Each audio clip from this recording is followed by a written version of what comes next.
सावधान, कलयुग चल रहा है। कलिकाल में स्त्री पुरुष कैसे होंगे?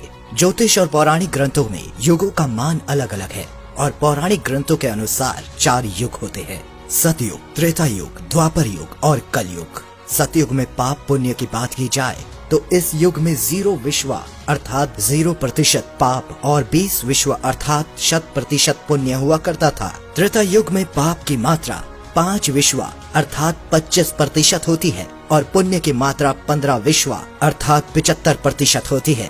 द्वापर युग में पाप की मात्रा 10 विश्वा अर्थात 50% होती है, जबकि पुण्य की मात्रा 10 विश्वा अर्थात 50% ही रह जाती है। कलयुग में पाप की मात्रा 15 विश्वा अर्थात 75% है, जबकि पुण्य की मात्रा 5 विश्वा अर्थात 25% है। लेकिन कलयुग को लेकर तमाम तरह की बातें होती रहती हैं। ऐसे में इसे लेकर हर कोई चिंतित ही दिखाई पड़ता है कि आने वाला समय कैसा होगा। इसलिए कलयुग में कहते हैं कि पुण्य आत्मा सावधान, कलयुग चल रहा है। कलयुग का वर्णन करते हुए श्री कृष्ण ये कहते हैं कि कलयुग में ऐसे लोगों का राज्य होगा जो दोनों ओर से सभी प्रकार के संसाधनों का शोषण करेंगे, बोलेंगे कुछ और करेंगे कुछ, मन में कुछ और कर्म में कुछ और। ऐसे ही लोगों का राज्य होगा। इस युग में ब्राह्मण एक वेद पढ़ने वाले होंगे अर्थात ज्ञान का लोप हो जाएगा। कलयुग के अंत में गंगा पृथ्वी से लीन हो जाएगी और भगवान विष्णु धरती का त्याग कर देंगे।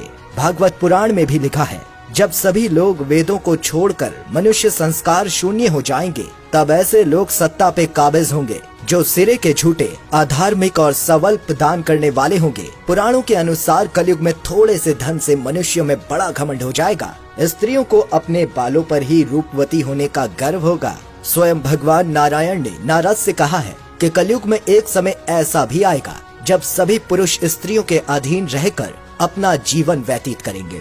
हर घर में पत्नी ही पति पर राज करेगी और पुरुषों की हालत नौकरों जैसी हो जाएगी।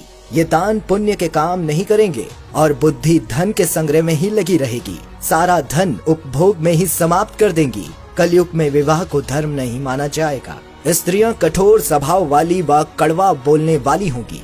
वो पति की आज्ञा नहीं मानेंगी। जिसके पास धन होगा उसी के पास स्त्रियां रहेंगी। कलयुग की स्त्रियां अपनी इच्छा के अनुसार आचरण करेंगी तथा हाव भाव विलास में ही उनका मन लगा रहेगा। अन्याय से धन पैदा करने वाले पुरुषों में उनकी आसक्ति होगी। कलयुग में सब लोग सदा सबके लिए समानता का दावा करेंगे। स्त्रियां धनहीन पति को त्याग देंगी तथा उस समय धनवान पुरुष ही स्त्रियों का स्वामी होगा। जो ज्यादा धन देगा उसे ही मनुष्य अपना स्वामी मानेगा। उस समय लोग प्रभुता के ही कारण संबंध रखेंगे। कलयुग की स्त्रियां लोभी, नाटी, ज्यादा खाने वाली और मंद भाग्य वाली होंगी। गुरुजनों और पति की आज्ञा का पालन नहीं करेंगी तथा पर्दे के भीतर भी नहीं रहेंगी। अपना ही पेट पालेंगी, क्रोध में भरी रहेंगी, देह शुद्धि की ओर ध्यान नहीं देंगी तथा असत्य और कटु वचन बोलेंगी। वे दुराचारी पुरुषों से मिलने की अभिलाषा भी करेंगी। भविष्योत्तर पुराण अनुसार ब्रह्मा जी ने कहा है, हे नारद, भयंकर कलयुग के आने पर मनुष्य का आचरण दुष्ट हो जाएगा और योगी भी दुष्ट चित्त वाले ही होंगे। संसार में परस्पर विरोध फैल जाएगा और विशेषकर राजाओं में चरित्रहीनता आ जाएगी। मनुष्यों की बुद्धि धर्म से विपरीत चलती जाएगी। कोई किसी भी कुल में पैदा क्यों ना हुआ हो, जो बलवान होगा वही कलयुग में सबका स्वामी होगा। बलवान और धनवान पुरुष ही सबका स्वामी होगा। कलयुग में जो भी किसी का वचन होगा वही शास्त्र माना जाएगा। कलयुग में ढोंग और पाखंड उसके अंतिम चरम पर होगा। पुरुष पिशाच मानव मुर्दे की पूजा करेंगे। मनुष्यों का स्वभाव गधों जैसा दुस्सह, केवल गृहस्थी का भार ढोने वाला रह जाएगा। धर्म कर्म का लोप हो जाएगा। मनुष्य जब रहित नास्तिक व चोर हो जाएंगे। सभी एक दूसरे को लूटने में रहेंगे। कलयुग में समाज हिंसक हो जाएगा। जो लोग बलवान होंगे उनका ही राज चलेगा। मानवता नष्ट हो जाएगी। रिश्ते खत्म हो जाएंगे। एक भाई दूसरे भाई का ही शत्रु हो जाएगा। जुआ, शराब, परास्त्री गमन और हिंसा ही धर्म होगा। अपनी प्रशंसा के लिए लोग बड़ी बड़ी बातें बनाएंगे किंतु समाज में उनकी निंदा नहीं होगी। उस समय सारा जगत मलिच्छ हो जाएगा, इसमें कोई शक नहीं। एक हाथ दूसरे हाथ को लूटेगा। कलयुग में लोग शास्त्रों में विमुख हो जाएंगे। अनैतिक साहित्य ही लोगों की पसंद हो जाएगा। बुरी बातें और बुरे शब्दों का ही व्यवहार किया जाएगा। स्त्री और पुरुष दोनों ही अधर्मी हो जाएंगी। स्त्रियां पतिव्रत धर्म का पालन करना बंद कर देंगी और पुरुष भी ऐसा ही करेंगे। स्त्री और पुरुषों से संबंधित सभी वैदिक नियम विलुप्त हो जाएंगे। पुत्र पिता को तथा बहुएं सास को काम करने भेजेंगी। सब लोग बिना स्नान करे ही भोजन करेंगे। देव पूजा, अतिथि सत्कार, श्राद्ध और तर्पण की क्रिया कोई नहीं करेगा। अधर्मी मनुष्य संस्कारहीन होते हुए भी पाखंड का सहारा लेकर लोगों को ठगने का काम करेंगे। उस समय पाखंड की अधिकता और अधर्म की वृद्धि होने से लोगों की आयु कम होती चली जाएगी। उस समय 5, 6 अथवा 7 वर्ष की स्त्री और 8, 9 या 10 वर्ष के पुरुषों से ही संतान होने लगेगी। घोर कलयुग आने पर मनुष्य 20 वर्ष तक भी जीवित नहीं रहेंगे। उस समय लोग मन बुद्धि व्यर्थ के चिन्ह धारण करने वाले, बुरी सोच वाले होंगे।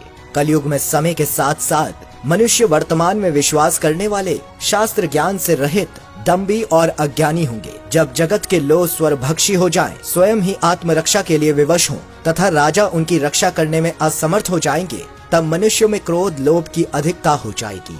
श्रीमद् भागवत के 12 स्कंद में कलयुग के धर्म के अंतर्गत श्री सुखदेव जी परीक्षित जी से कहते हैं, ज्यों ज्यों घोर कलयुग आता जाएगा, त्यों त्यों उत्तरोत्तर धर्म, सत्य, पवित्रता, क्षमा, दया, आयु, बल और स्मरण शक्ति का लोप होता जाएगा। कलयुग के 5000 साल बाद गंगा नदी सूख जाएगी और पुनः वैकुंठ धाम लौट जाएगी।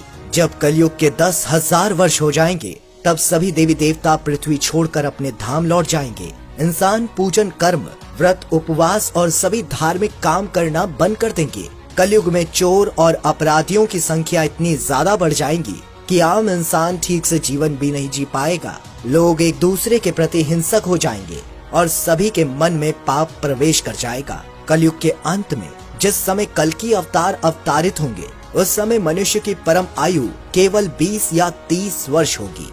जिस समय कल्कि अवतार आएंगे, तब मनुष्य की लंबाई काफी घट चुकी होगी। अंत में इस घोर कलिकाल से बचने का एकमात्र तरीका यह है कि व्यक्ति को वेदों की ओर लौट आना चाहिए और हरि कीर्तन करके खुद को सुरक्षित रखना चाहिए।